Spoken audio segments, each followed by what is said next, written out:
আমার আপনার নবী তো জাহানের বাদশাহ প্যারা নবী সাল্লাল্লাহু আলাইহি ওয়াসাল্লাম গভীর রজনীতে তিনি উঠে বেরিয়ে পড়লেন ওই মহল্লাতে।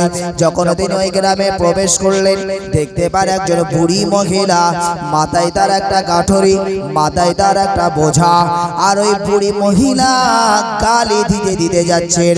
যে মানুষটাকে গালি দিচ্ছেন সেই মানুষটা অন্য কেউ নয়, আমার আপনার নবী প্রিয় নবী মুহাম্মদুর রাসূলুল্লাহ সাল্লাল্লাহু আলাইহি ওয়াসাল্লামের নামে গালি দিচ্ছেন। আর যে মানুষটা নিজে কানে শুনছেন সেই মানুষটাই হলেন আমার দয়ার নবী। নবীজি তার গালি শুনতে পেয়ে নবীজি মনে মনে ভাবলেন আমাকে গালি দিচ্ছে না, আমি আরেকটু শিওর হয়ে নি, আরেকটু ভালো করে শুনি। নবীজি একটা খেজুর গাছের গোড়ায় দাঁড়িয়ে পড়লেন, দেখলেন সত্যিই গাল দিচ্ছেন আব্দুল্লাহর বেটা মোহাম্মদ, ও খারাপ, ওর বংশ খারাপ, ইত্যাদি ইত্যাদি নবীজির নামে যত রকম কুৎসা। বুড়ি মহিলা একা একা গাঠুরিটা মাথায় নিয়ে যাচ্ছেন আর একা একা বকতে বকতে যাচ্ছে। বয়স্ক মানুষদের যেরকম কিছু বদ অভ্যাস বা তাদের ব্রেন, তাদের মাইন্ডটা এইরকম হয়ে যায় যে তারা অনেক সময় অনেকে আছে একা একাই বকতে থাকে। অনেক সময় আমরা বলি ও বুড়ি হয়ে গেছে, বয়স হয়ে গেছে, দেখ যা পারে বলুক, দেখ ছেড়ে দাও, ওর নিয়ে কথা বলো না। তো বুড়ি মহিলা নবীজিকে গালি দিতে দিতে দিতে দিতে তিনি বাড়ি যাচ্ছেন, তিনি চলে যাচ্ছেন গাঠুরি নিয়ে। নবীজি মনে মনে ভাবলেন হায় রে, আমি রাসূল, আমার উপরে রাগ করে ক্ষোভ করে আজ আবু জেহেল, আবু লাহাব, উতবা, সাইবা কি এমনটি বুঝিয়েছে যে আমার ভয়ে তার আপন ঘর ছেড়ে, আপন বাড়ি ছেড়ে সেই গভীর রাতে মাথায় একটা গাঠুরি নিয়ে বুড়ি মানুষ কষ্ট করে চলে যাচ্ছে।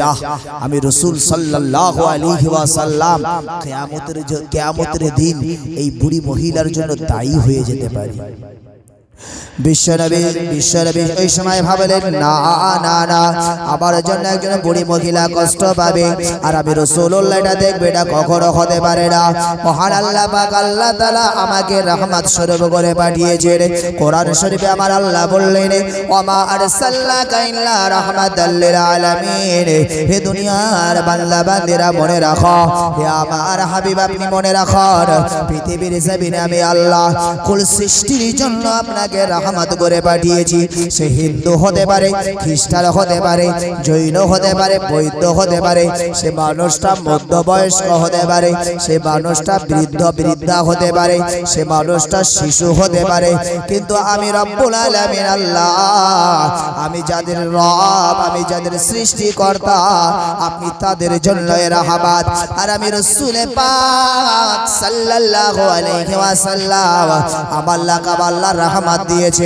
আর যে বুড়ি মহিলা এটা এই রাতের বেলা কষ্ট করে যাবে, আর আমি রাসূলুল্লাহ সাল্লাল্লাহু আলাইহি ওয়াসাল্লাম ওই বুড়ি মহিলার কষ্টকে আমি লাগু করতে পারবো না, এটা তো রাসূলুল্লাহর আদর্শ হতে পারে না। বিশ্বনবী আমার এবারে তিনি টুকটুক করে বুড়ি মহিলার পিছু নিতে লাগলেন। এই বুড়ো মহিলাটা কিছুটা রাস্তা যাবার পরে দেখতে পান এই যুবকটা আবার পিছু পিছু পিছু পিছু আসছেন। বুড়ি মহিলা একটু ভয় পেলেন। বুড়ি মহিলা প্রথম দাঁড়িয়ে গিয়ে বলছে যুবক তুমি কোথায় যাবে, তুমি কেন আমার পিছন পিছন আসছো, কি ব্যাপার তোমার, তুমি কোথায় যেতে চাও? বুড়ি মহিলাকে লক্ষ্য করে রাসূল বললেন মা আপনি যেখানে যেতে চাইছেন আমিও সেখানে আপনার পিছু পিছু যেতে চাইছি। বুড়ি মহিলা একটু ভয় পেয়ে গেলেন, আসলে এটা ভালো মানুষ না চোর বুঝতে পারছে না। বুড়ি মহিলা একই, তার কিছুই নেই, অল্প কিছু সামান, কিছু খাবার, তার যা আসবাবপত্র রয়েছে এগুলোকে রাস্তার মাঝখানে চুরি হয়ে যাবে। বুড়ি মহিলা তার কাছে জিজ্ঞাসা করলো, বুড়ি মহিলার জিজ্ঞাসার জবাব এলো না আপনি চিন্তা করবেন না, ভয় পাওয়ার কিছু নেই, আমি চোর নই, আমি আপনার একটা সন্তানের মতো, আমি আপনার সাথে সাথে চলুন না, আমি মরুভূমির দিকেই যেতে চাই। ভাই আমার দোস্ত আমার, এখানে অনেক লম্বা চওড়া ইতিহাস। বিশ্বনবীকে তার সেই বুড়ি মহিলা বিশ্বাস করতে চায় না, কিন্তু বিশ্বনবী আমার ওই বুড়ি মহিলাকে বিশ্বাস দিলাতে চান, কিন্তু বুড়ি মহিলা বিশ্বাস করতে চায় না। এইভাবে বেশ কিছু রাস্তা যাবার পরে এবার বুড়ি মহিলার দিকে লক্ষ্য করে বললেন হে জননী মা, আমি একজন যুবক, দুনিয়াতে আমার মা বেঁচে নাই, আমার আব্বা বেঁচে নাই, আমি এই গভীর মদিনাতে আপনাকে দেখে আমার মনে মনে মায়ের কথা মনে পড়ল, মায়ের কথা স্মরণ হলো। আমি আপনাকে মায়ের সম্মানে আমি প্যার করে ফেলেছি, ভালোবেসে ফেলেছি, আপনি আমাকে অবিশ্বাসী করবে না। বুড়ি মহিলার অন্তরে আস্তে আস্তে বিশ্বাস তৈরি হলো। এবার বিশ্বনবী আবার বুড়ি মহিলাকে লক্ষ্য করে বললেন, হে বুড়ি মা, হে জননী মা, এবার আপনি বলুন, আমি যদি আপনার ছেলে হতাম, আমি যদি আপনার সন্তান হতাম, আমি একটা যুবক ছেলে আর আপনি একজন বুড়ি মহিলা, আপনি মাথায় নিয়ে গাঠুরি নিয়ে চলছেন আর আমি যুবক ছেলে আপনার পাশে হেঁটে হেঁটে যাব, এটা কি কখনো মানায়? যতবার রসুল বলেছেন ততবার কিন্তু বুড়ি মহিলা ভয় করেছেন, বারবার ভাবছে আসলে এটা আবার কোনো প্ল্যান না তো, যে আমার জিনিসগুলো হাতিয়ে নেওয়ার প্ল্যান না তো, বারবার ভেবেছে। তারপরেও রাসূলুল্লাহ সাল্লাল্লাহু আলাইহি ওয়াসাল্লাম তার প্রতি এমন ইয়াকিন, এমন বিশ্বাস দিলাতে শুরু করেছে, বুড়ি মহিলা আস্তে আস্তে রাসূলুল্লাহর প্রতি বিশ্বাস তৈরি হচ্ছে। বিশ্বনবী সরওয়ারে কায়নাত রাসূল পাক সাল্লাল্লাহু আলাইহি ওয়াসাল্লাম বললেন, হে বুড়ি মা শুনে রাখো, যদি সত্যি আপনারা বিশ্বাস না হয় যে আমি আপনারা সাবার বলে আপনারা মালগুলো নিয়ে পালাবো, সত্যি যদি আপনার এমন ভয় হয়, তবে আমি আপনার কলিজার টুকরা সন্তানের নাই, আপনি আমার হাতটা আপনার হাতের ভিতরে ঢুকিয়ে দেন, আমি আপনাকে হাতের ভিতরে হাতটা ঢুকিয়ে শিকল বানিয়ে আপনি আপনার বোঝাটা আমার মাথার উপরে দেন। যে বোঝার মধ্যে রয়েছে লাত, মান্নাত, উজ্জা, এক একটা স্রষ্টা, এক একটা প্রভু, এক একটা মূর্তির নাম। ভাই আমার দোস্ত, আমার ঠাকুর মাথায় করে নিয়ে কি যাচ্ছেন? আমার রসুল যাচ্ছেন। রসুল ঝুড়িতে ঠাকুরগুলো আছে, উদ্দেশ্যটা তার কি সেটা দেখতে হবে আসলে।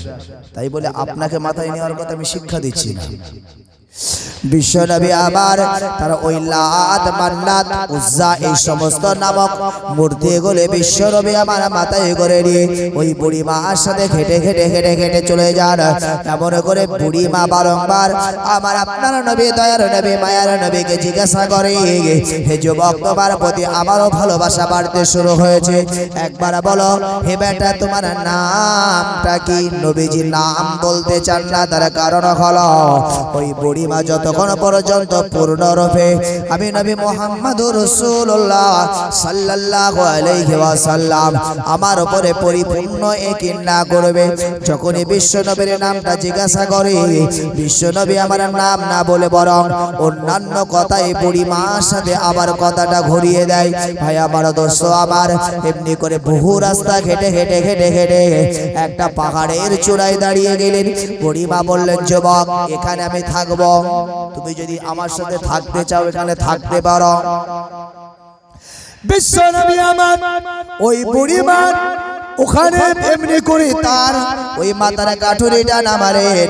বুড়ি মা ওই সময় যুবককে বলছে, বেটা আমার বড় ক্ষুধা লেগেছে, আমি এবার একটু আমার এই ব্যাগের ভিতরে কিছু শুকনো আটা আছে বাবা, ওই শুকনো আটাগুলো আমি খাবো, একটু আমার খাবার ওই আটাগুলো তুমি একটু আমাকে বার করে দাও। বিশ্বনবী আমার দেখলেন কিছু শুকনো জবে এর আটা ওই বুড়ি মা বার করলেন, কিন্তু বিশ্বনবী আমার দেখছেন সেখানে কোনো পানির ব্যবস্থা নাই। এতটা রাস্তা অতিক্রম করে এই বুড়ি মহিলা এসেছেন, তার ভিতরে একটা ক্ষুধার যন্ত্রণা রয়েছে। যখনই ওই আটাগুলি তিনি পাবেন, হয়তো খাওয়া আর ভাবমূর্তিটা এমন হতে পারে, হয়তো তার সমস্যা হতে পারে, শুকনো আটা হয়তো তাড়াতাড়ি খেতে চাইবেন, কারণ ক্ষুধার একটা যন্ত্রণায় মানুষের একটা টান থাকে আলাদা। ভাই আমার দোস্ত আমার, বিশ্বনবী আবার বললেন, হে আমার জননী মা, আমি আপনার কাছে দাবি করাবো, আপনি খাবারটা এখনো খাবেন না, একটু আপনি অপেক্ষা করুন, আমি দেখে একটু আপনার জন্য পানির ব্যবস্থা করতে পারি কিনা। হে বুড়ি মা, আপনার মশাকটা আমাকে দেন। পানি বহন করার জন্য যে মশাক ছিল, এই মশাকটা বুড়ি মার কাছ থেকে নিয়ে বিশ্বনবী সরওয়ারে কায়নাত রাসূল পাক সাল্লাল্লাহু আলাইহি ওয়াসাল্লাম ওই মরুভূমির রাস্তা দিয়ে হেঁটে হেঁটে হেঁটে হেঁটে বহু দূরে পানি সঞ্চয়ের জন্য চলে গেলেন। ভাই আমার দোস্ত আমার পানিটা নিয়ে রসুল আমার এলেন, বিশ্বনবী আমার পানিটা দিলেন। হে মা জননী, এবার আপনি আটাটা একটু গুলে গুলে খান। বিশ্বনবী আমার বুড়ি মার আটাটা গুলিয়ে গুলে গুলে গুলে এমনি করে বুড়ি মার মুখে ধরেছেন। যখন বুড়ি মারা মুখে ধরেছেন, বুড়ি মা আটাটা খাচ্ছেন। আর আপনার নবী, দয়ার নবী, মায়ার নবীর চেহারার দিকে তাকিয়ে রয়েছি। ভাই আমার দোস্ত আমার, আসলে বুড়ি মা আমার আপনার নবীকে চিনতেন না। বুড়ি মার খাওয়া হয়ে গেল, খাওয়া দাওয়া হয়ে গেল।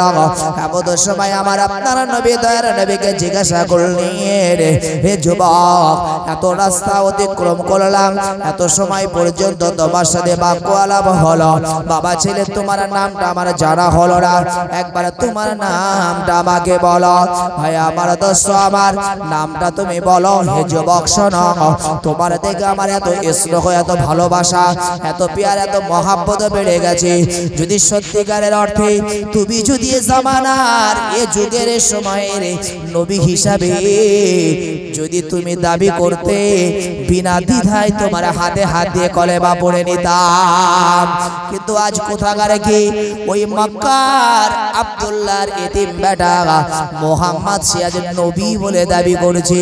সেখানে সে দাবি না করে যদি তুমি দাবি করতে, তোমার আখলাক, তোমার চরিত্র, তোমার ভাষা, তোমার চেহারা আমাকে মুগ্ধ করে দিয়েছে। একবার জোরে বলো।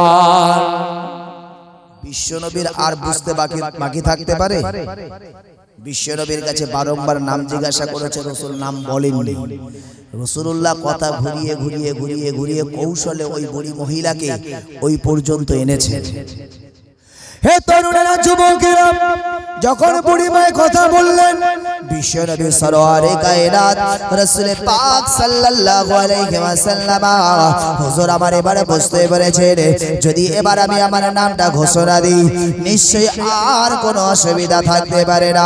আবার আপনার নবী, দয়ার নবী, বিশ্বনবী আমার ওই বুড়ি মহিলাকে লক্ষ্য করে বললেন, হে আমার জননী মা, আমি এত রাস্তা আপনার সাথে কেন ছুটে এসেছি আপনি জানেন না। আপনি যখন আপনার গ্রাম থেকে বেরিয়েছি, আপনি যখন মুহাম্মাদের নামে গালি ভিকে দিতে যাচ্ছিলেন, ওই সময় আমি আপনার মহল্লার পর্যবেক্ষণের জন্য এসেছিলাম। আমি যখন শুনতে পেলাম আব্দুল্লাহর এতিম বেটা মুহাম্মাদের নামে গালি দিচ্ছেন, আমি রাসূল পাক সাল্লাল্লাহু আলাইহি ওয়াসাল্লাম, আমি খেজুর গাছের গোড়ায় বসে বসে শুনছিলাম। ওই সময় আমি মনে মনে ভাবলাম, আমার জন্য আজ আপনি আপনার নিজের বাসস্থান ছেড়ে আপনি চলে যাচ্ছেন। আমি নবীজি সাল্লাল্লাহু আলাইহি ওয়াসাল্লাম, যদি আমি আপনাকে ছেড়ে দিতাম, তাহলে আমি নিজে কখনোই নিজেকে ক্ষমা করাতে পারতাম না। হে পরিবার, শুনে রাখুন, আমি সেই মুহাম্মদ, আমি সেই আব্দুল্লাহর এতিম বেটা মুহাম্মদুর রাসূলুল্লাহ সাল্লাল্লাহু আলাইহি ওয়াসাল্লাম, যার উপরে মহান আল্লাহর রিসালাত এসেছে, যার উপরে মহান আল্লাহর নবুয়ত এসেছে। আমি সেই প্রিয় মুহাম্মদুর রাসূলুল্লাহ সাল্লাল্লাহু আলাইহি ওয়াসাল্লাম, যখন আমার আপনার নবী দোজাখানের বাদশা প্যারা রাসূল সাল্লাল্লাহু আলাইহি ওয়াসাল্লাম তার নামের পরিচয়টা দিলেন, সাথে সাথে বললেন, হে বেটা মুহাম্মদ, আমি তোমার নামে কত গালি দিয়েছি, আমি অবশ্যই দেখতে পাই হক সত্য, তুমি নিশ্চয়ই নবী মুহাম্মদ সাল্লাল্লাহু আলাইহি ওয়াসাল্লাম, যা তোমার চরিত্র, তোমার আদর্শে আমার কাছে ফুটে উঠেছি। হে বেটা মুহাম্মদ, আর দেরি নয়, দেরি নয়, তুমি তোমার হাতে হাত দিয়ে আমাকে ঈমানের কালেমাটা পড়িয়ে আমাকে মুসলমানদের অন্তর্ভুক্ত করে নাও। ভাই আমার দোস্ত আমার, এই ছিল রাসূলুল্লাহর আদর্শ, এই ছিল রাসূলুল্লাহর চরিত্র। বিশ্বনবী সাল্লাল্লাহু আলাইহি ওয়াসাল্লামের ঘরে একজন এসেছেন, ভাই আমার দোস্ত আমার, যিনি ছিলেন বিশ্বনবীর চরম এবং পরম দুশমন।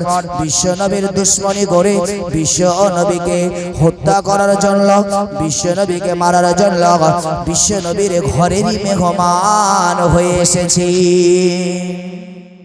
নবীকে পরীক্ষা করতে। ভাই আমার দোস্ত আমার, বিশ্ব নবীর ঘরে এসে বিশ্ব নবী তাকে মেহমানদারি করেছেন, ভালো খাওয়া দাওয়া দিয়েছেন। রাতের বেলা খাওয়া দাওয়া করলো, মুহাম্মদকে মারার সুযোগ হলো না। নবীজির উপরে রাগ ক্ষোভ করে ওই মানুষটা বিশ্ব নবীর ঘরে পিশাব পায়খানা করে নোংরা করে চলে গেল। বিশ্ব নবীর ঘরে পিশাব পায়খানা নোংরা করেছে, নোংরা করে তিনি এবার ভাবছে যদি এই অবস্থায় সকালবেলা দেখে আমার লজ্জারও একটা ব্যাপার, আবার পরে গিয়ে আমি আক্রমণও হতে পারি। ও রাতের বেলায় ঘর ছেড়ে বেরিয়ে পড়েছে। আমার আপনার নবী, দয়ার নবী, মায়ার নবী, বিশ্ব নবী, জগৎগুরু রাসূল পাক সাল্লাল্লাহু আলাইহি ওয়াসাল্লাম হুজুর আমার ফজরের নামাজ পড়তে উঠেছেন। ফজরের নামাজটা পড়ে তিনি মনে মনে ভাবলেন একবার আমি মেহমানকে দেখে আসি। মেহমান সারা রাত আমার ঘরে অবস্থান করেছে, তার কোনো ওজোর কোনো অসুবিধা হলো নাকি, একবার আমি তার ঘরে একটু পরীক্ষা করে আসি। আমার আপনার নবী, দয়ার নবী, মায়ার নবী আমার ওই মেহমানের ঘরে যখন চলে গেলেন, যাবার পরে বিশ্ব নবী দেখতে পান ওই ঘরের ভিতরে মেহমান নাই, বরং সারা ঘরটা পিশাব পায়খানায় ভরা। নবীজি সাল্লাল্লাহু আলাইহি ওয়াসাল্লাম এবার তিনি মনে মনে ভাবছেন হায় রে, আমার ঘরে পিশাব পায়খানা আমার মেহমান করে ফেলেছেন। মানে রাতের বেলা তার বড় শরীর অসুস্থ হয়েছিল, তার বড় কষ্ট হয়েছিল, তার তাকলিফ হয়েছে। আর আমি রাসূলুল্লাহ, আমি হলাম মিজবান, আর সে আমার ঘরের মেহমান। আমি আমার মেহমানকে ঠিকঠাক খেদমত করতে পারলাম না, আমার ঘর থেকে চলে গেল। কতই না সেই মানুষটা সারা রাত কষ্ট পেয়েছে। আমি রাসূল পাক সাল্লাল্লাহু আলাইহি ওয়াসাল্লাম কিয়ামতের দিনে, মহান হাসরের দিনে আমি আল্লাহর দরবারে কিভাবে জবাব দেব? আমার আপনার নবী, দয়ার নবী, বিশ্ব নবী, জগৎগুরু রাসূল পাক সাল্লাল্লাহু আলাইহি ওয়াসাল্লাম আর দেরি নয়, তাড়াতাড়ি ঘর থেকে বেরিয়ে পড়লেন মেহমানের তালাশে। হায়রে, সারা রাত মেহমান কত না কষ্ট পেয়েছে, একবার আমার ওই মেহমানের কাছে ক্ষমা চাইতে হবে। বিশ্ব নবী আমার ছুটে ছুটে ছুটে ছুটে রাস্তা দিয়ে চলতে লাগলেন। বেশ কিছু রাস্তা যাবার পরে ওই মেহমানকে রাস্তার প্রতিমধ্যে পেয়ে গেলেন। বিশ্ব নবী আমার ওই সময় মেহমানকে পেয়েই সাথে সাথে বুকের মধ্যে জড়িয়ে ধরেছে। ভাই, সারা রাত আপনি আমার ঘরের মেহমান ছিলেন, আপনি আমার ঘরের আত্মীয় ছিলেন, আর সারা রাত ধরে আপনার কত না কষ্ট হয়েছে, কত না তাকলিফ হয়েছে, কত না অসুবিধা হয়েছে। ভাই, আমি রাতের এই সমস্যায় আপনার পাশে দাঁড়াতে পারি নাই, আপনার কষ্টের সহযোগিতা করতে পারি নাই। ভাই, আমি আপনার কাছে বড্ড ভুল করেছি, আমি আপনার কাছে বড্ড অন্যায় করেছি। এমন করে বিশ্ব নবী আমার ওই মেহমানের কাছে কাকুতি মিনতি করতে লাগলেন। আর ওই মেহমান মনে মনে ভাবছিলেন যদি মুহাম্মদ আমাকে দেখতে পায়, মুহাম্মদ আমার উপরে গুসা করে রাগ করে হয়তো আমাকে হত্যাই করে ফেলবে। আর সেই নবীর নমনীয়, সেই নবীর চরিত্র ওই সময় যুবককে মুগ্ধ করে তুলেছে। একবার জোরে বলুন। বিশ্ব নবীকে ডেকে বললেন, ইয়া রাসূলুল্লাহ, ইয়া হাবিবাল্লাহ, হুজুর আমি মনে মনে ভাবছিলাম যে ঘটনা আমি ঘটিয়েছি, বরং আপনি আমাকে গালি দিবেন, বরং আপনি আমার উপরে গুসা করবেন, আপনি আমার উপরে রাগ করবেন। কিন্তু না না না না, আমি আপনার চরিত্র, আপনার আদর্শ দেখে আমি পৃথিবীর নবী হিসাবে আপনার চরিত্রকে দেখতে পাই, আমি রাসূল হিসাবে আপনার আদর্শকে দেখতে পাই। না না না, যার বাড়িতে আমি রাতের বেলা খেলাম, রাতের বেলা আমি পেশাব পায়খানা করলাম, আমি বিছানাগুলো নোংরা করে আমি ঘর ছেড়ে পালালাম, আবার তার কাছেই সেই বাড়ির মেজবান ছুটে ছুটে তার কাছেই ক্ষমা চাই। ইয়া রাসূলুল্লাহ, ইয়া হাবিবাল্লাহ, হুজুর আপনি তো সাধারণ মানুষ নন, আপনি হলেন আল্লাহর প্রিয় নবী মুহাম্মদুর রাসূলুল্লাহ। ইয়া রাসূলুল্লাহ, ইয়া হাবিবাল্লাহ, হুজুর তাই আমি আপনার দরবারে আরজ করব, আপনার দরবারে আবেদন করব, আপনার ঘরের ওই অপরাধের জন্য আপনার কাছে ক্ষমা চাই। ইয়া রাসূলুল্লাহ, ইয়া হাবিবাল্লাহ, হুজুর আমি আপনার কাছে আবেদন করি, আপনি দয়া করে আপনার হাতে হাতে ঈমানের কালেমাটা পড়িয়ে দেন। ভাই আমার দোস্ত, আমার মনে রাখতে হবে, অনেকেই বলে ইসলাম তরবারির দ্বারাই প্রতিষ্ঠিত হয়েছে। ইসলাম তলোয়ার দ্বারা প্রতিষ্ঠিত হয় নাই। ভাই আমার দোস্ত, আবার ইসলাম যে কারণে দুনিয়াতে সারা পৃথিবীতে বিরাজ করেছে, তার মূল একটি কারণ হলো বিশ্বনবীর আদর্শে মুগ্ধ হয়ে, বিশ্বনবীর চরিত্রে মুগ্ধ হয়ে ঈমানের কালেমা গ্রহণ করে সারা পৃথিবী ব্যাপী মুসলমান ঈমানদাররা বিরাজ করছে। ভাই আমার দোস্ত, আমার বিশ্বনবী সরওয়ারে কায়নাত রাসূল পাক সাল্লাল্লাহু আলাইহি ওয়াসাল্লাম তায়েফের ময়দানে গেলেন। বিশ্বনবীকে পাগল বলে আপনার এমনি করে তায়েফের ছোট ছোট বাচ্চাদেরকে খেপিয়ে দেওয়া হলো, লেলিয়ে দেওয়া হলো। ওই তায়েফের ছোট ছোট বাচ্চারা বিশ্বনবী সরওয়ারে কায়নাত রাসূল পাক সাল্লাল্লাহু আলাইহি ওয়াসাল্লাম হুজুরকে পাথর দিয়ে মেরে মেরে মেরে মেরে মেরে বিশ্বনবীকে রক্তাক্ত করে জমিনে বেহুশ করে ফেললি। হে তরুণেরা, যুবকেরা, হে আমার মুরব্বিয়ানেরা, বিশ্বনবী সরওয়ারে কায়নাত রাসূল পাক সাল্লাল্লাহু আলাইহি ওয়াসাল্লাম এমনি করে তায়েফের ময়দানে বেহুশ অবস্থায় জমিনে পড়ে আছেন। আল্লাহ পাকের রহমতের ফেরেশতা হযরত জিবরিল আমিন আলাইহিস সালাতু ওয়াসাল্লাম চলে আসেন। ইয়া রাসূলুল্লাহ, ইয়া হাবিবাল্লাহ, হুজুর আপনার এই কষ্ট আমি জিবরাইল সহ্য করতে পারি না। আপনার আল্লাহ তো শান দিয়েছেন, আল্লাহ আপনাকে এত মান দিয়েছেন। ইয়া রাসূলুল্লাহ, ইয়া হাবিবাল্লাহ, যদি পৃথিবীতে আপনাকে সৃষ্টি না করতেন, আমি মালাইকা ফেরেশতা জিবরাইল আমার আল্লাহ আমাকেও সৃষ্টি করতেন না, সারা পৃথিবীকে সৃষ্টি করতেন না। ইয়া রাসূলুল্লাহ, ইয়া হাবিবাল্লাহ, হুজুর আজ তায়েফের যুবকেরা, আজ তায়েফের মানুষেরা আপনাকে চিনতে পারলো না, আপনাকে পাথর দিয়ে মেরে মেরে আপনার রক্তাক্ত করলো, আপনাকে বেহুশ অবস্থায় রাস্তায় ফেলে তারা পালিয়ে গেল, আপনাকে পাগল বলে সম্বোধন করে। ইয়া রাসূলুল্লাহ, ইয়া হাবিবাল্লাহ, হুজুর আপনাকে গালি দেয়।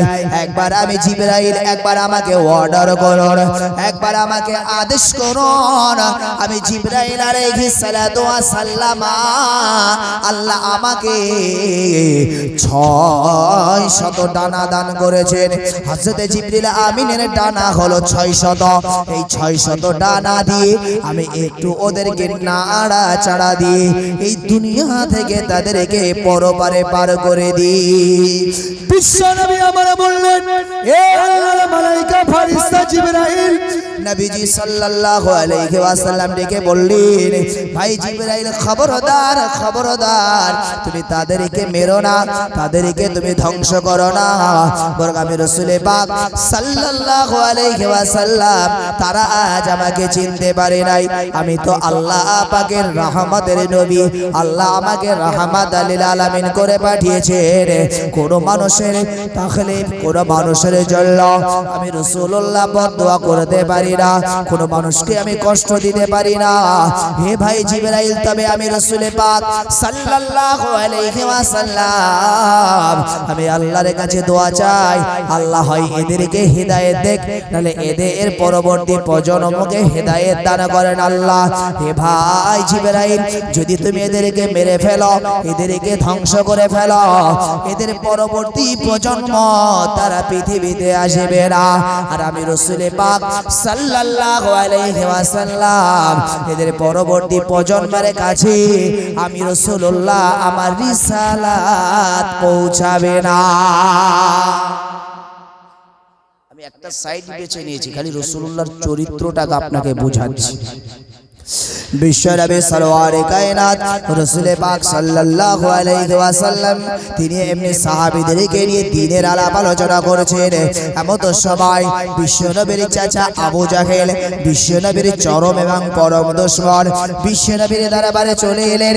হে মুহাম্মদ, হে মুহাম্মদ, আজ তোমার কাছে আমি আসার পরে আমার মনে মনে উপলব্ধি হচ্ছে তোমার মতন এত হিংস্র, তোমার মতন এরকম কুশ্রী, এইরকম কালো, এত খারাপ বর্ণের মানুষ আমি আবু জেহেল যেন মক্কার জমিনে আর একটা দেখতে পাই না। নবীজিকে কালো, কুশ্রী, খারাপ, মানে নবীজিকে রাগানোর যত রকম, নবীজিকে কুৎসা রটানোর যত রকম মানে পরিকল্পনা, একের পর এক পরিকল্পনা করে গেছেন। তার ভিতরে একটা পরিকল্পনা, একদিন আবু জেহেল এসে বলছে, মোহাম্মদ তুমি এত কুশ্রী, এত বিভৎস, খারাপ, এত বাজে তোমার দেখতে, আমি দেখছি মক্কার ভিতরে একটা মানুষ নাই এইরকম। নবীজি আসলে সুন্দর। নবীজি অন্তত বলে কিনা, তুমি চাচা ভুল বলছো, তুমি খারাপ বলছো, আমি খারাপ নয় বরং তুমি খারাপ, মানে যেটা আমাদের মধ্যে হয় আমরা মানুষকে রাগানোর জন্য। ভাই আমার দোস্ত আমার, বিশ্বনবীকে বারংবার খেপানোর চেষ্টা করেছেন, কিন্তু না না, রাসূলুল্লাহর আদর্শ তো এমন নয়। বিশ্বনবী আমার মুসকে মুসকে চাচার দিকে ফিরে হাসলেন। এমন সময় যখন আবু জাহেল চলে গেলেন বিশ্বনবীর দরবারে, হযরত খলিফাতুল মুসলিমিন ওমর ফারুক রাদিয়াল্লাহু তাআলা আনহু উঠে পড়লেন, ইয়া রাসূলুল্লাহ, ইয়া হাবিবাল্লাহ, হুজুর আপনার চাচা যখন ওই কথা বলছিল আমার মনের ভিতরে এত রাগ, এত গুসা হচ্ছিল, হুজুর আমার মনে হয় আবু জেহেলকে মেরে কেটে কেটে কেটে কেটে তাকে টুকরা টুকরা বানিয়ে আমি সারা মক্কার জমিনে ছড়িয়ে ফেলি। ইয়া রাসূলুল্লাহ, ইয়া হাবিবাল্লাহ, হুজুর আপনাকে আল্লাহ এত সুন্দর বানিয়েছে রে, আমি ওমর ফারুক রাদিয়াল্লাহু তাআলা আনহু দেখি আপনার চেহারা দিয়ে নূর চমকাতে থাকেন। একবার জোরে বলুন, ইয়া রাসূলুল্লাহ, ইয়া হাবিবাল্লাহ, হুজুর আল্লাহ পাক আপনাকে এত সুন্দর চেহারা দান করেছে, সারা মক্কা, সারা মদিনা নয়, সারা পৃথিবীতে আপনার মতন এত সুন্দর চেহারার মানুষ আর একটা খুঁজে পাওয়া যাবে না। ভাই আমার দোস্ত আমার, বিশ্বনবী সরওয়ারে কায়নাতের সুন্দর চেহারা সম্পর্কে হযরতে আম্মা জান আয়েশা সিদ্দিকা রাদিয়াল্লাহু তাআলা আনহা বর্ণনা করেন। হে দুনিয়ার মানুষ শুনে রাখো, আমি আম্মা জান আয়েশা জানিয়ে দিই, বিশ্বনবীর এত সুন্দর তার দেখতে ছিল, এত সুন্দর তার চেহারা ছিল। একটা সময়, একটা যুগ ছিল যে সময় মিশরের মানুষ হযরত নবী ইউসুফ আলাইহিস সালাতু ওয়াস সালামকে দেখে ওই সময় তারা পাগল হয়ে গিয়েছিল, ফিদা হয়ে গিয়েছিল। এই ইতিহাস আমি বলবো না, জাস্ট খালি পয়েন্টটুকু আপনাকে বলছি। আপনাদের জানা ইউসুফ এবং জুলাইখার ঘটনা। ভাই আমার দোস্ত আমার, এই জুলাইখা ইউসুফ নবীর প্রেমে আসক্ত হয়েছিল, কারণ আল্লাহ তাকে এত সুন্দর চেহারা দান করেছিল, আল্লাহ তাকে এত রূপ সৌন্দর্য দিয়েছিল। এই জুলাইখা বাদশার স্ত্রী ইউসুফ নবীকে দেখে ভুলতে পারে না। তার উপরে প্রেমের একটা তকমা লাগিয়ে দিল। কখন? যখন ইউসুফ নবীকে ঢুকতে বললেন, আসতে বললেন, আসলেন। যখন ইউসুফ নবী জুলাইখার কাছে আসলেন, যেহেতু রানী, আসার পরে যখন জুলাইখা তার সাথে খারাপ মতলবের চেষ্টা করছে, ইউসুফ নবী দেখলেন সামনে এক এক করে একাধিক এইরকম গেট, দরজা বানানো আছে, যেখানে সব একটার পরে একটা তালা মেরে আবদ্ধ করে জুলাইখা ইউসুফ নবীকে নিয়ে আছেন। যখন হযরত নবী ইউসুফ আলাইহিস সালাম বুঝতে পারলেন খারাপ চক্রান্ত, খারাপ আক্রান্ত হতে পারি, ওই সময় ইউসুফ নবী আল্লাহর উপরে ভরসা করে, আল্লাহর উপরে তাওয়াক্কুল করে তিনি দৌড়াচ্ছেন, আর এক একটা দরজায় হাত দিতে দিতে সমস্ত দরজাগুলো একের পর এক সমস্ত লক তালাগুলো ভাঙতে শুরু হলো। একবার জোরে বলুন সুবহানাল্লাহ। ইউসুফ নবী বার হচ্ছেন, পিছন থেকে জুলাইখা টেনে ধরলেন। এটা মানুষের কাছে প্রকাশ হলো, আমি জাস্ট জুসটুকু বলছি। তো যখন এটা মানুষের কাছে প্রকাশ হলো, জুলাইখা অস্বীকার করলো, বললো আমি না, এটা ইউসুফ নবী করেছে। তো ইউসুফ নবী এই দোষ দেওয়ার কারণে ইউসুফ নবীকে জেলখানায় বন্দী করা হলো। আবার জেলখানা থেকে একটা দিন বেকসুর খালাস করা হলো। মানুষ জানতে পারলো আসলে ইউসুফ এই কাজের দোষী নয়, বরং এই কাজের দোষী হলো জুলাইখা। সারা মিশরের অলিতে গলিতে এই আপনার রানী জুলাইখাকে নিয়ে সবাই আলোচনা সমালোচনা করছেন। এমন সময় জুলাইখা এবং বাদশা দুজনে একদিন আলোচনা করছেন, দেখো আমার তুমি বিবি, তোমাকে নিয়ে সবাই খারাপ আলোচনা করে, এটা আমি বাদশা হয়ে কতটা আমার খারাপ লাগতে পারে। জুলাইখা বললেন, বাদশার জবাব আমি দেব, তবে আমার রিকোয়েস্ট আপনি একটা খানার অনুষ্ঠান বানান, সেখানে আমি আপনাকে জবাব দেব। এই আপনার মিশরের সুন্দর সুন্দর নারীদেরকে দাওয়াত দেব, তাদেরকে আমার বাড়ির মেহমান বানাবো, তারপরে আমি আপনাকে জবাব দেব। ভাই আমার দোস্ত আমার, হাদিসটি বর্ণনা করেছেন হযরত আম্মা জান আয়েশা সিদ্দিকা রাদিয়াল্লাহু তাআলা আনহা। আম্মা জান আয়েশা বলেন, তৎসময়ে ওই জুলাইখা যখন সারা মিশরের নারীদেরকে দাওয়াত করলো, নিমন্ত্রণ করলো, এমনি করে প্যান্ডেল বানানো হলো, সেখানে খাবারের ব্যবস্থা। ভাই আমার দোস্ত আমার, সমস্ত মিশরের নারীদেরকে বসিয়ে দেওয়া হলো। সুন্দর সুন্দর নারীদেরকে বসিয়ে দিয়ে সবার প্লেটে একটা করে ফল আর একটা করে চাকু দিয়ে দেওয়া হলো। বলল, হে মিশরের নারীরা শোনো, আমি জুলাইখা যতক্ষণ তোমাদেরকে অর্ডার না করব ততক্ষণ তোমরা কেউ খেতে পারবে না। ইউসুফ নবীকে বললেন, হে ইউসুফ শোনো, তুমি আমি জুলাইখা আমার কথা মতো তুমি আমার পিছু পিছু আসবে, তবে শোনো তুমি কোথাও দাঁড়াবে না, এখান দিয়ে ঢুকবে আর আমি জুলাইখা আমার পিছনে পিছন তুমি বেরিয়ে পড়বে, কোথাও তুমি দাঁড়াবে না। হযরত ইউসুফ নবীকে জুলাইখার পিছনে পিছনে ঢোকানো হলো।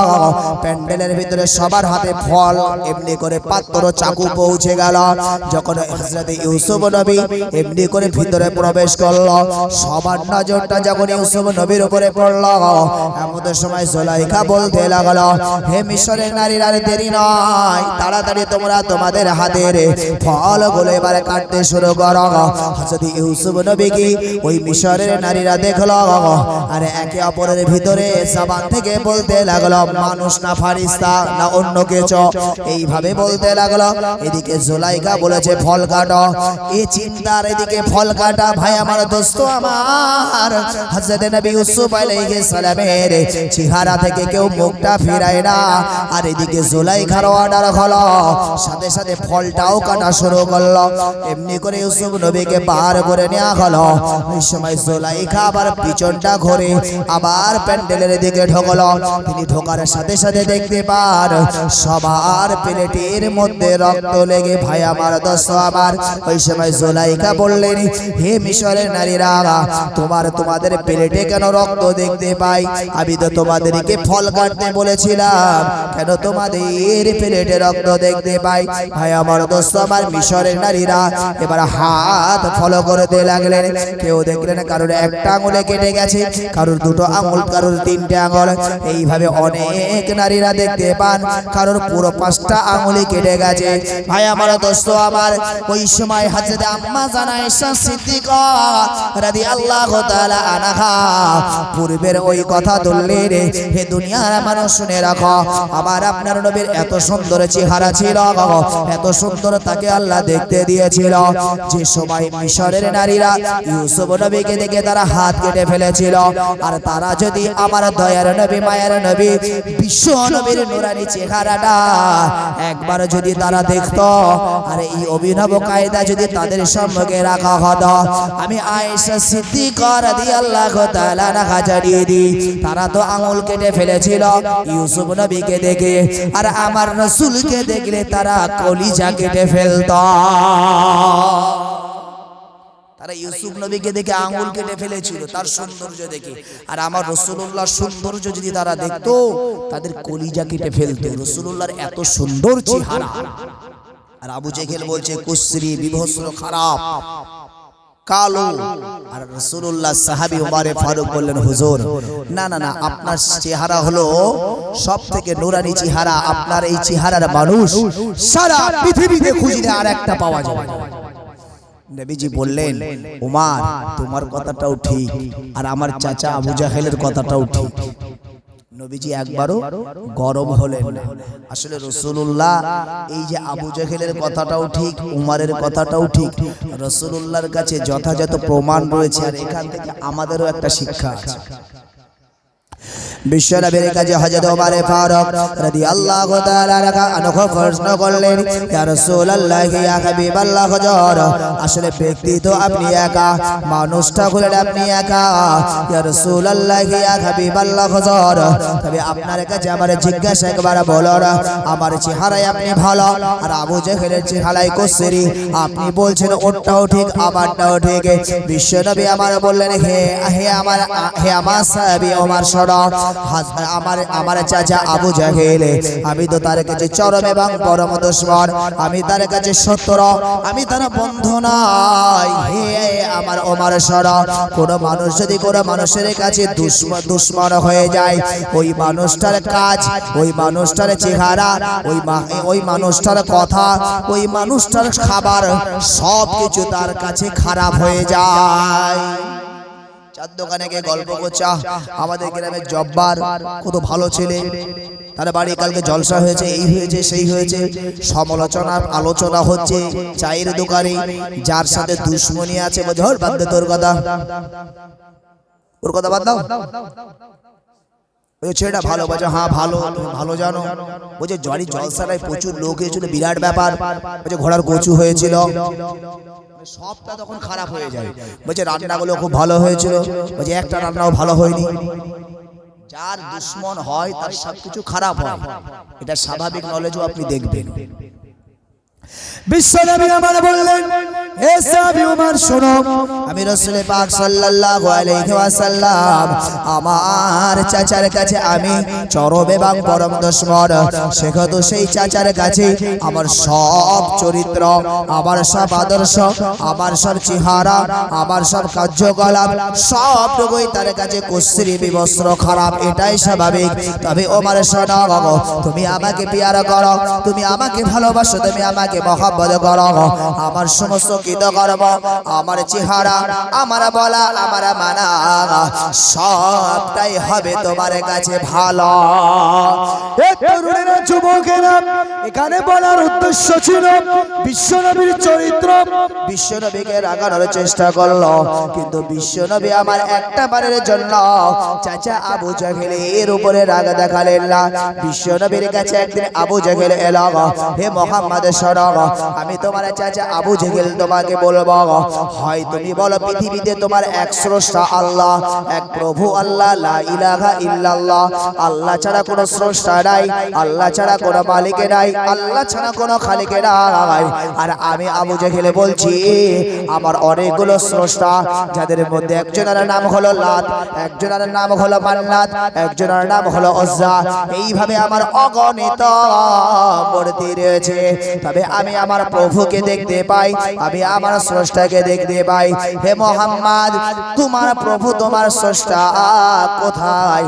হয় তাকে আমাকে দেখাও, না হলে তুমি আমার খোদাকে দেখো। ভাই আমার, দোস্ত আমার, বিশ্বনবী সাল্লাল্লাহু আলাইহি ওয়াসাল্লাম আবু জেহেলের খোদা দেখতে যাবেন, এটা কখনো হতে পারে না। ভাই আমার, দোস্ত আমার, বিশ্বনবী আমার চাচা আবু জেহেলকে লক্ষ্য করে বললেন, হে আমার চাচা আবু জেহেল, আমি যে আমার খোদাকে আপনাকে দেখাতে পারবো না, এটা হতে পারে না। আপনি আমার খোদা রব আল্লাহকে দেখতে পারেন না, তবে আমি যে আপনার খোদাকে দেখব, এটাও আমি দেখতে যেতে পারি না। বিশ্বনবী সাল্লাল্লাহু আলাইহি ওয়াসাল্লামকে আবু জেহেল, আবু লাহাব, উতবা সাইবাই চক্রান্ত করে এবার তারা বেরিয়ে গেল। এমনি করে সারা মক্কার অলিতে গলিতে ছড়াতে লাগলো, মুহাম্মদ সে তার খোদাকে আমাকে দেখাতে পারলো না, আর সে আমার খোদাকে দেখলো না, নিশ্চয়ই ওর খোদা দুর্বল, আমার খোদা সবল। এইভাবে সে প্রচার করতে লাগলো। নবীজিকে লক্ষ্য করে, বিশ্ব নবীকে লক্ষ্য করে আবু জেহেল বলে গেলেন, হে মুহাম্মদ, তবে আমি জানি তুমি তোমার স্রষ্টার সাথে তুমি কথা বলো, তুমি তোমার রবের সাথে কথা বলো, একবার তুমি তোমার স্রষ্টার সাথে কথা বলে আমাকে সিদ্ধান্তটা জানাও, আর না হলে সারা মক্কার অলিতে গলিতে তোমার এই বিষয়ে আমি কুৎসা রটাতে থাকবো। ভাই আমার, দোস্ত আমার, বিশ্ব নবীর মনটা খারাপ, বিশ্ব নবীর ধর্ম সম্পর্কে, কোরআন সম্পর্কে, রব সম্পর্কে সারা মক্কার অলিতে গলিতে কুদস রটাতে লাগলো। বিশ্বনবী আমার মনটা খারাপ করে রয়েছেন। এমন সময় আল্লাহর রহমতের ফেরেশতা হযরত জিবরিল আমিন আলাইহিস সালাতু ওয়াস সালাম আবার আপনার নবীর দরবারে চলে আসেন।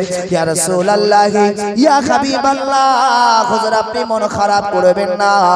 মহান আল্লাহ আপনাকে অনুমতি দিয়েছেন যে আবু জেহেল আপনাকে ইজ্জত নষ্ট করতে চায়, যে আবু জেহেল আপনাকে ছোট করতে চায়, যে আবু জেহেল আপনাকে সম্মানের হানি করতে চায়। আপনি চিন্তা করবেন না, যেহেতু আবু জেহেল আল্লাহকে দেখতে পাবে না, আপনি বরং আবু জেহেলের খোদা দেখতে পারেন। আল্লাহ আপনাকে হুকুম করেছে। হে তরুণেরা, যুবকেরা, আবু জেহেল আবার একদিন নবীর দরবারে এলেন। হে মুহাম্মদ, আমি তোমার কাছে প্রস্তাব রেখেছিলাম, সারা মক্কার অলিতে গলিতে তোমাকে নিয়ে আলোচনা হয়, সমালোচনা হয়। হে মুহাম্মদ, তোমার কি খারাপ লাগে না? আমি বলেছিলাম হয় তোমার খোদা আমাকে দেখাতে হবে, না হলে আমার খোদাকে তোমাকে দেখতে হবে। ভাই আমার, দোস্ত আমার, আবু জেহেল একজন কাফির, আবু জেহেল একজন নবীর দুশমন, আবু জেহেল একজন ইসলামের দুশমন, আবু জেহেল একজন কোরআনের দুশমন। কোনদিন কি সম্ভব আল্লাহকে তিনি দেখতে পারেন? কোনদিন সম্ভব নয়। একজন আল্লাহ পাকের নবী হযরত মুসা আলাইহিস সালাম, আল্লাহ পাকের খুব কাছাকাছি নবী, আল্লাহ পাকের সাথে কথা হতো, কালাম হতো, তাই আল্লাহ তাকে কালিমুল্লাহ উপাধি দিয়েছেন। কাছাকাছি, তাই আল্লাহ তাকে উপাধি দিয়েছে মুসা নাজি। নাজি মানে হলো কাছাকাছি। এই মুসা নবী আল্লাহর দরবারে একদিন আরজু করেছিলেন, হে আমার রব, হে আমার আল্লাহ, আপনার দরবারে আমি মুসা নবী আরজু করি, আল্লাহ একবার যে আমি আপনাকে দেখতে চাই, আপনাকে একবার দেখতে চাই আল্লাহ। আমি আপনার সাথে কথা বলে তোর পাহাড়ে অনেক দূর থেকে আপনার কথার আওয়াজ শুনতে পাই।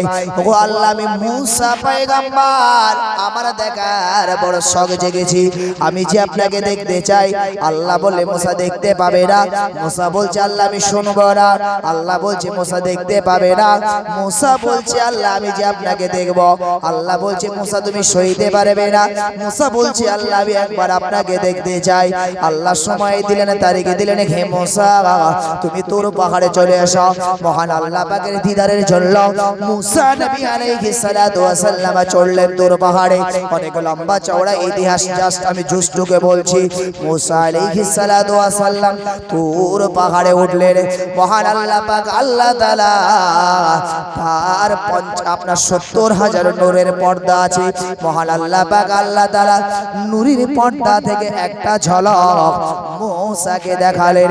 হযরত জামান নবী মুসা আলাইহিস সালাতু ওয়াস সালাম আল্লাহর ওই নূরের একটি ঝলক দেখার সাথে সাথে ওই পাহাড়ের উপরে তিনি অজ্ঞান হয়ে পড়ে গেছেন। ভাই আমার, দোস্ত আমার, আল্লাহ মুসা নবীকে ডেকে বলেন, হে মুসা আমি বলেছি তুমি সইতে পারবে না, তুমি আমাকে দেখতে পারবে না, আর তোমার জেদ কম নয়। হে মুসা, না না না না, তুমি আমাকে কখনোই দেখতে পারবে না। আল্লাহর একজন নবী হবার পরে, আল্লাহর একজন পয়গম্বর, আল্লাহর একজন রাসূল হবার পরে তার দেখার সুযোগ নাই। আর আবু জেহেল আল্লাহর নবীর কাছে এসে বলছে আমাকে আল্লাহ দেখাও সম্ভব? কোনদিন সম্ভব না। সকলে তাকবীর দেন, নারে তাকবীর। এখনই হুজুর কেবলা আসবেন, টেনশন নেই। ভাই আমার, দোস্ত আমার, এবার আবু জেহেল, আবু লাহাব সাহেবা বিশ্ব নবীকে কথা বলে তিনি চলে গেলেন। ভাই আমার, দোস্ত আমার, এই আবু জেহেলকে এবার নবীজি বললেন, হে চাচা আবু জেহেল, আমি আপনার প্রস্তাবে রাজি। ভাই আমার, দোস্ত আমার, বিশ্ব নবী প্রস্তাবে রাজি হয়ে গেলেন। যেদিন বিশ্ব নবী আবু জেহেলের খোদাকে দেখতে যাবে, ওই দিনে আবু জেহেলের বড় খুশি। সারা মক্কার অলিতে গলিতে ঢোল বাজনা শুরু করে দিয়েছে। মোহাম্মদের খোদাকে দেখাতে পারে নাই, বিদায় মোহাম্মদ আমাদের খোদাকে দেখতে যাবে। ভাই আমার, দোস্ত আমার, সিস্টেম করলেন, শিডিউল তৈরি করলেন, যে শিডিউলে তারা আবু জেহেলকে সবার প্রথমে রাখবেন, পরে পরে সবে একে একে একে একে দাঁড়িয়ে যাবে। আর মুহাম্মাদুর রাসূলুল্লাহ সাল্লাল্লাহু আলাইহি ওয়াসাল্লামকে কাতারের একেবারে শেষে রাখবেন। হে তরুণেরা, যুবকেরা, বিশ্ব নবীকে শিডিউল অনুযায়ী তাদেরকে বিশ্ব নবীকে ওইভাবে নিয়ে যাওয়া হচ্ছে সবার শেষে বিশ্ব নবী, কারণ তাদের বিশ্বাস তাদের কি রাখলা মুহাম্মদ মিথ্যা কথা বলে না।